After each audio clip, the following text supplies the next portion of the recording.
Hey everyone, welcome to the Planet Plipcam channel. Thank you very much for joining me today for the first of an influx of spotlights on the channel. Today we're going to be taking a look at Flooded Tombs.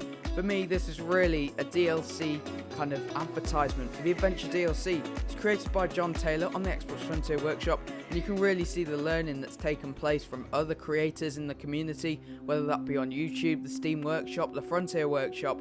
It's really impressive, and the first impressions that you get from this park, especially from the entrance area, are really good, and that's why we're going to spend a little bit more time exploring this area to start with. As you can see, the road that leads into the entrance area, the taxi drop off point, and then you have the car park around the back.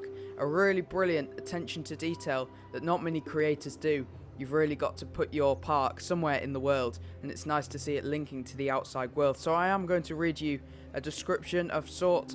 John Taylor is actually a subscriber to the Planet Plipcam channel, and here they say, they commented on one of my videos, so make sure you subscribe today and let me know if you have a park that you'd like me to check out. It says, please can you check out my first completed realistic park I've done on Xbox. Put it up a month ago and I think everyone has missed. Sad crying face emoji. Took a lot from you and other YouTubers who create this park, and would love it if you could take a look. I've done a shout out for you at the entrance of the park. It's called Flooded Tombs, and my username is also Flooded Tombs. Keep up the great work and hope you check out my park. Well, I certainly am. I'm so impressed by this park. I will give you the actual Frontier Workshop description a little bit later, but you can just see I wanted to note that little sign is actually the fiberglass kind of light. I never knew that you can colour the back of that, and it makes a perfect little information sign almost. So that has gone straight into my favourite tab of my pieces, and you'll see that later on, that I'm focusing on that piece thinking, what on earth is it? I've never seen it before, and I'm so glad to be using that. So thanks for that little tip that I've gathered from this park. And here is the little plaque giving the favourite YouTubers shout out. So thank you very much for including me there. I can't believe that my little hobby and people really do look up to me as a good channel to, spend your time, your busy lives watching. So thank you very much for referencing me on there, and with some really top creators as well. Some of my idols on the Planet Coaster, certainly PC version of the game. So as we go into guest services, I'll read you the actual Frontier Workshop description. As you can see, those strollers, as M&J Games would say, they're push chairs. 128% complete, and I still wanted to do so much more.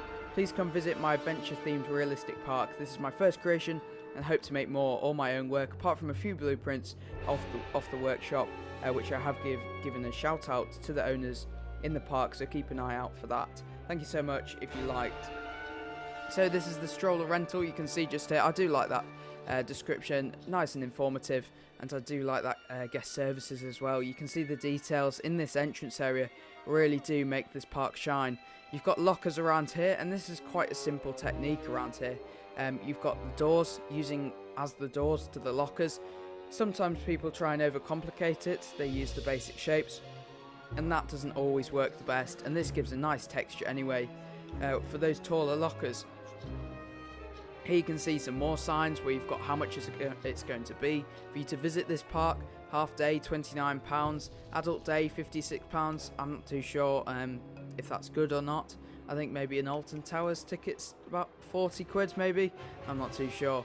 But you've got some kind of way you can get your tickets, the information booths. It's nice how you've closed one, so it is really realistic as well to how it would be in real life. Not always do they have all of the booths open, especially when it's quieter. So you've got the FTP, the Flooded Tombs, I guess it's park or group or something, or program, something like that, and that's advertising as you walk in.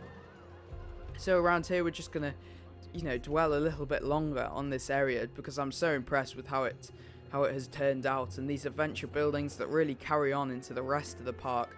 You've got souvenirs in here, and I did actually create some custom t-shirts inspired by a creator on the PC, but I do like how you've done a very similar technique, and you put a bit of a pattern on the book. So you've got the book that does actually have a cover with a pattern, and I do like how you've done that. We've got, I think, Russ Chaplin's little designer bags there, which are really good as well. And you are mentioned later on, you'll see the workshop creation plaque. That's brilliant to see. I love it when people really do appreciate other people's work, and they actually do credit them as well. So you can see here, we'll just go around here. There you are. The blueprints used: Shapstick, Killer Mike, Boomtown. Thank you, Flooded Tombs. So very well done. You should feel very honoured to be in this park and very grateful. Of course, it's something that people need to be doing, and this is brilliant that you're crediting people here. So let's head into the main part of this park. You can hear the music blasting out in the adventure music as you hear it, like a brilliant statue centerpiece to look at as you walk in. I do like how you've used different pieces. You've used the kind of bowl that would be used for like smaller fountains on the ground, and it's been poured by that big ancient statue.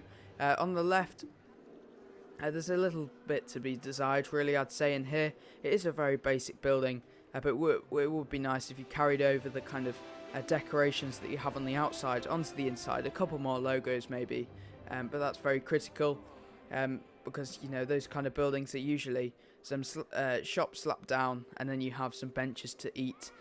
Just get as many people in there as you can. And now you can see another flat ride around here, and this is the first one that we've seen in this video, of course. And you can see the beams that are holding up the roof. It's nice how you put one indoors, but it really does show you the scale of Planet Coaster and how wrongly scaled it actually is.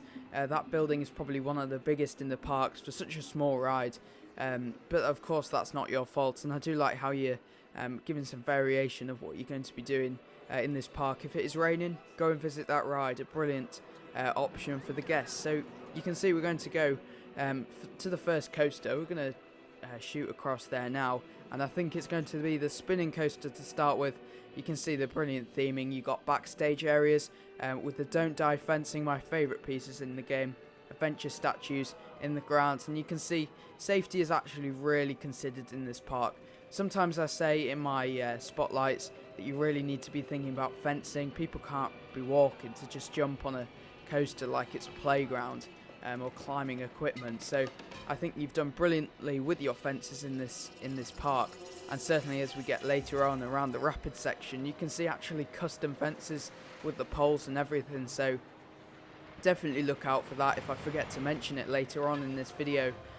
Another thing I must say is that throughout the park you have brilliant photo booths as well. How you've triggered these little photos, which do look very good, to be triggering on and off and flashing. It's like they're updating as people come on and off the ride. And then again, how you get onto the ride and how tall you have to be, the information, if you know, the things that tell you if you're pregnant or drunk or whatever, don't be going on this ride. The little details are really excelling so far. And from the queue line, yes, it's a Catapen queue line, but I would say that it's a very impressive Catapen queue line nonetheless. Does he get some brilliant views of the actual coaster itself, and then the adjacent coaster as well, with the RMC. Correct me if I'm wrong, I'm not great at coaster knowledge, but you can see that from there. So we're going to jump into the station building and take a look at around here. You can see the queue line just weaves its way up. There are some clipping issues with some plants and everything, but I do like the way that you've used the fences to make this kind of wicker man effect. It's almost like that over the wicker kind of walls. I remember when I went to Alton Towers, I really like that, how you've got textures all the way along the queue line, and that's perfectly executed through this ride, and the experience is really carried on through the ride as you head into a real nature kind of ride almost. You can see the stats here, they're pretty good. Stats really don't matter in Planet Coaster Console. It's always difficult to do. As long as it feels right, it's okay. So we're heading into a lift tilt. What does this mean? Well, usually I ask you to subscribe, so I'd really appreciate you subscribing to the Planet Plipcam channel today, and I think we're about to hit 600 subscribers, so thank you very much if you do that. Let's enjoy this ride. The first drop, I must say that this is certainly the best view and viewpoint to the POV to watch this ride in, just because when you're spinning along it's so difficult to see the layout and how it, you know, how smooth it is or whatever. So certainly happy to be in this viewpoint, and you can see my kind of impressions of this is that it's not the most smooth coaster in the world. It's not the worst in this park. I mean, I am going to get on a bit later and give you some tips for another coaster later on, but I do like to be very honest, and the coasters in this park, I do think that some of them do need a bit of smoothing, but I think in terms of realism and then the actual boundary fencing that you've got, and I think some points there's custom supports as well. So really well done, and the sightline just here, that's quite amazing. I do like how you've got fire around here, quite high budget, but I do like it. This could be a high budget park, which it most certainly would be if you're theming something all the way around adventure. This seems pretty custom built and all planned out, almost like a Disney park. So you've got the next flat ride, the second flat ride of the day to be taking a look at. We are going to take a ride on this one. It's always nice to take a look at the actual views that you get around here.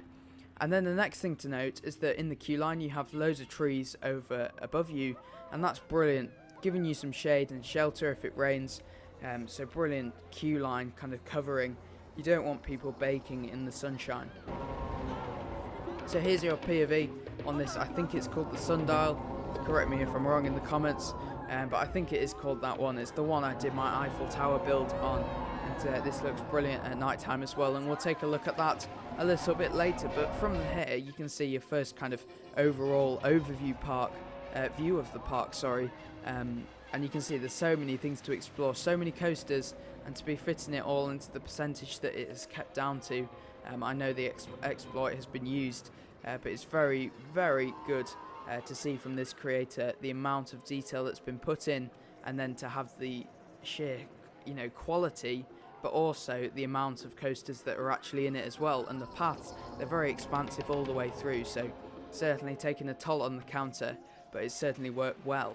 So we'll jump back into Plipcam mode in the daytime, and you can see the brilliant views of the RMC. We'll head up the ramp just in front of us here, and you can take a look at these custom fences with the don't die fencing, the adventure walls and everything. Using walls as fences is a really good skill and habit to get into in this game.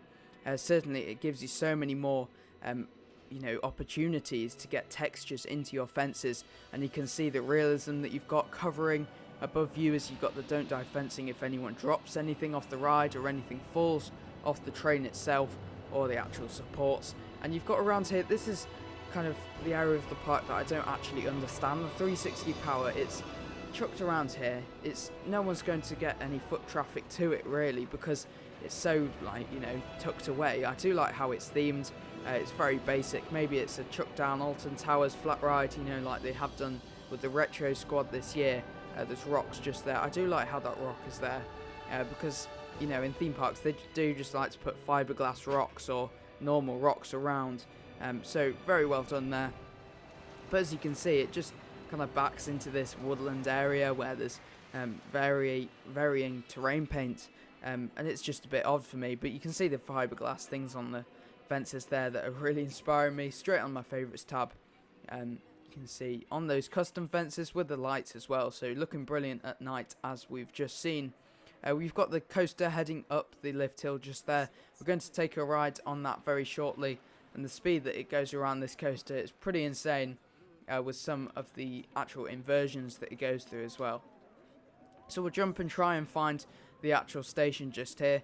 Now I must get into some feedback now for the creator. It's called Kers, I think it's called Kers. But I do like how you've got this kind of waiting area where if you are waiting around you can waste some money, or make some money for the park for this. But as you can see, we do have some fences that are around here, and these are from the paths. I have tried to put the paths in as much as I could, as well as I could, but it really wasn't working for me. I don't know why. This coaster, you could path it all the way through and it still wouldn't let you open the ride. So it is in test mode, and you can see I've used loads of different paths. It's not very clear. I don't know if you finished in the queue line in here, but I mean there's just a couple rocks around. I'm not too sure what the idea was in here, especially with the priority queue line.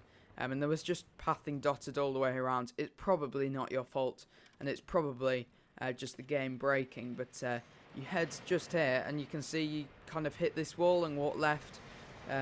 And then you've got this station building, which for me is a bit too big, and there's not many trims to trim off the roof or beams or anything. And it is very interesting how the coaster goes through the station, which would be very noisy and exciting for people down below. But I think the station could do with a little bit more details. So we're going to go into front bumper view for this RMC, and you do have to wait a little bit at the bottom. I guess there's a block section somewhere around, and you get some good views of that car park. I'm sure that'd be very full on a busy day, because this park is very popular in my eyes. I think it's a very good park. But this coaster, again, I would say that the coasters are the main thing that you have to focus on as a creator on Planet Coaster. You can see that this is a very rough ride, and it seems very vicious as it heads into the different elements. Whilst the different elements are very good, like I do like that inversion just there, it seems the transitions are very harsh.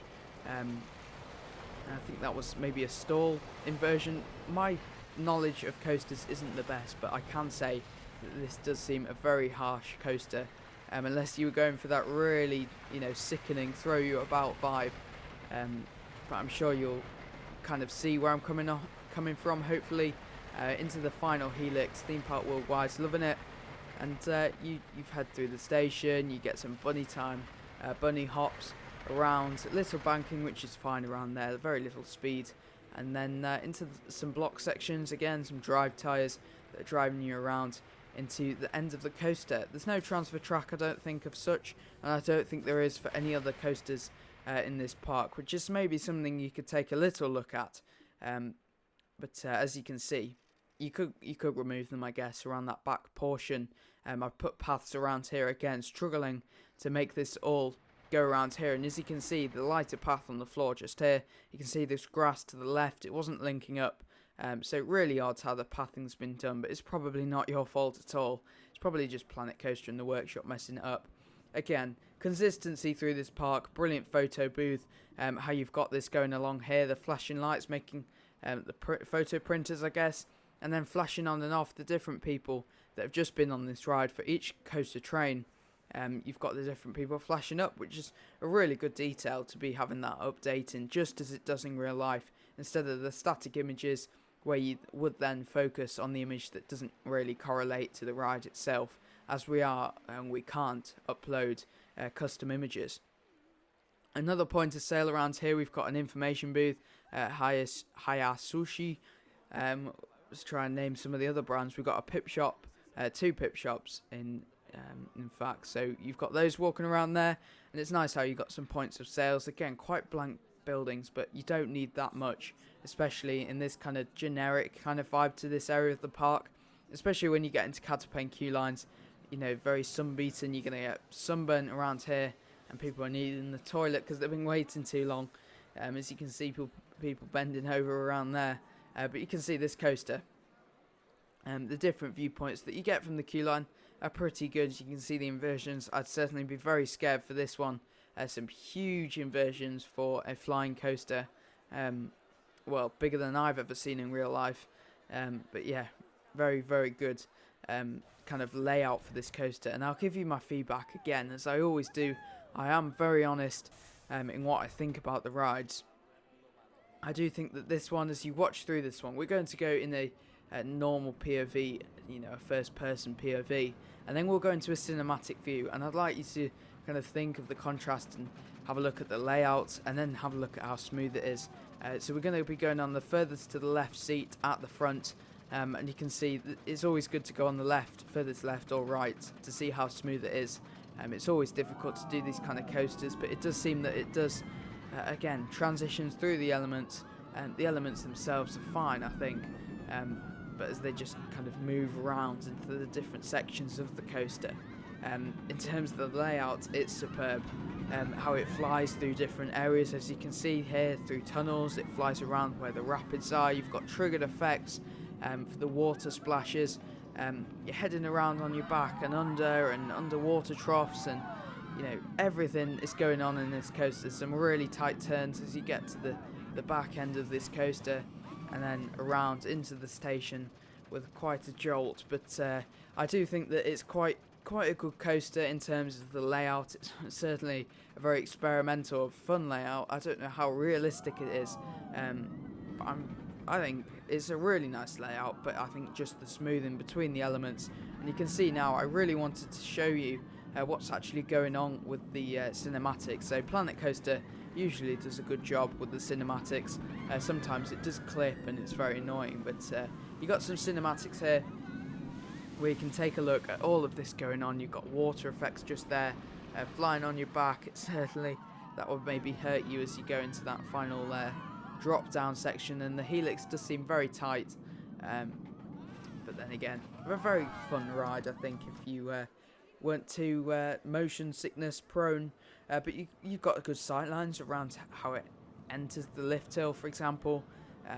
I really like the layout of this park, and it's easily seen that maybe one of your favourite creators is Nerd Chacho, and you can see that with a big vast landscape of how you've got the queues going all the way around the coasters, and you get good sight lines, and then the paths and realism as well, certainly inspired by Moomin maybe, with the realism that's going on around here in the troughs for this water ride. We will get on those rapids rides in a little bit. You can see the realism that no one would ever go to, but it's just what you need for this, just to make it really pop out as a really good park.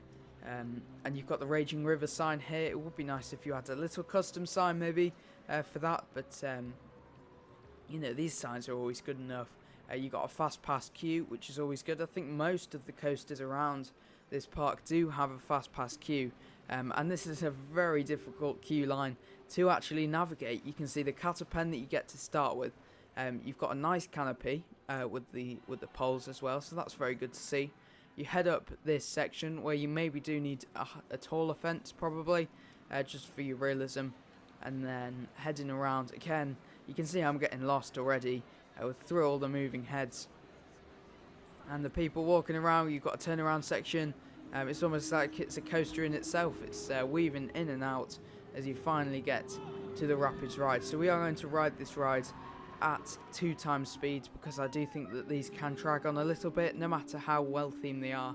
I do think they're very slow rides to having a spotlight. So we're going to keep going so my computer doesn't blow up with really long videos to edit.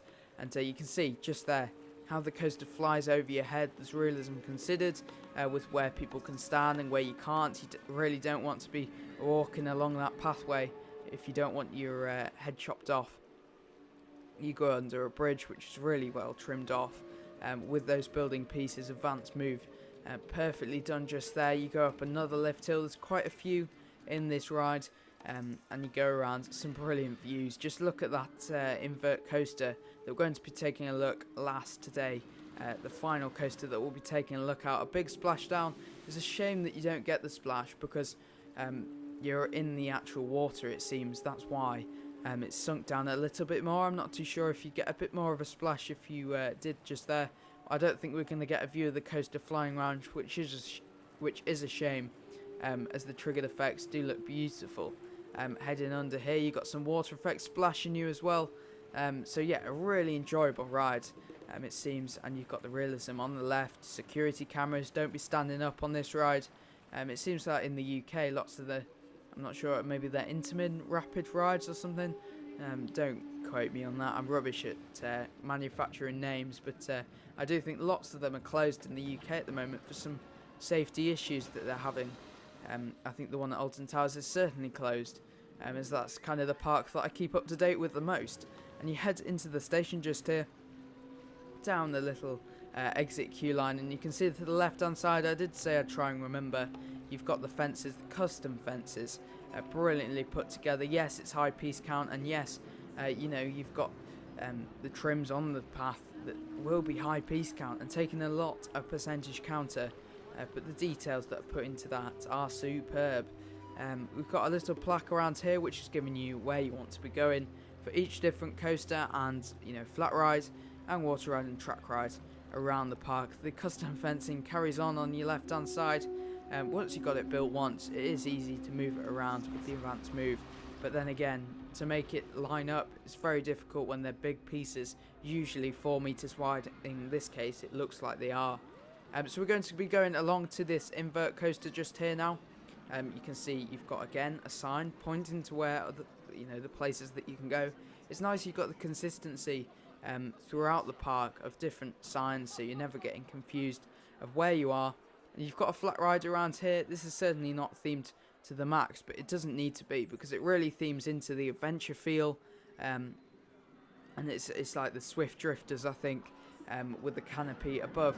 And I do like how you do consider the shade all the way around. And there's my awful camera movement trying to track the coaster flying above us, above the entrance.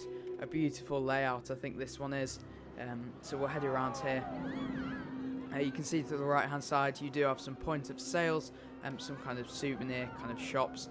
It does seem a bit odd, as I don't think there's a big attraction around this corner, so it would only be if you're starving hungry. As you can see, there's a little food court just for you there as you head onto this ride. Again, custom fences, beautiful, as we head onto Anubis. So this is a very similar font to the first ride that we took a look at today, and I think it would be nice to delve into custom fonts and custom signs just to give your rides a little bit more personality than just being adventure. A little bit more storyline behind them would be nice. Even just one word gives you a real feel, even if it's something like lion or cheetah, or I don't know, some kind of random, theme parky adventure name that you have. It would give it a nice feel. So yeah, just a custom font that links to that would be nice. Some fences that go nicely up this queue line, and you head onto this coaster. We're going to take a look at the stats just now. You can see the torches lighting up the station as well. We'll go in the first person view, which is perfect for these kind of coasters. You've got the triggered crocodiles, which would probably not happen in real life maybe if they hit the people, because they do go into the bubble of the people and their personal space. If they did set off at the wrong time, you'd be kicking them in the jaws. But you can see you head around to the left hand side. I'm trying to look at the different bolts in this coaster to see how many meters smooth it is. It does seem very long pieces. That almost 0G roll looks very good. I must say, it seems like we're going into 4-meter pieces by the looks of it, unless we're picking up loads of speed. But certainly track length has been considered, and it's really nice to see that, as on some of the other coasters it does seem very rough. This is a good layout really, and you have put a transfer track in, which is very good. So very impressive coaster. I do like this one out of them all.